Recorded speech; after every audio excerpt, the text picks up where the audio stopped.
അപ്പോൾ നമ്മൾ ഇന്നത്തെ പരിപാടി എന്ന് വെച്ചാൽ എൻ്റെ മക്കളെ ഒരു തെങ്ങ് ഇന്നത്തെ കാറ്റത്ത് വീണ്ടേ അപ്പം അതിൻ്റെ ഷെഡിൻ്റെ മുകളിലേക്ക് വീണി.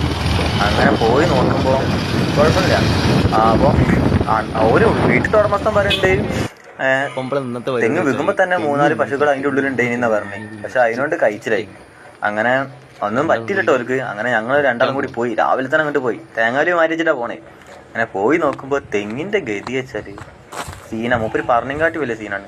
നമ്മൾ വിചാരിക്കും ഇങ്ങനെ കിടക്കണ തെങ്ങാണ്, സുഖമാണ്, മുറിക്കാണെന്നൊക്കെ വിചാരിക്കും. ഉള്ളു സീനായി പോയി. അതിൻ്റെ അടിയിൽ കൂടെ ലൈനും തെങ്ങിൻ്റെ സൈഡിൽ കൂടെ ലൈന് പോയിനി. അപ്പോൾ അതിൻ്റെ മുകളിലേക്കാണ് വീണത് തെങ്ങ്.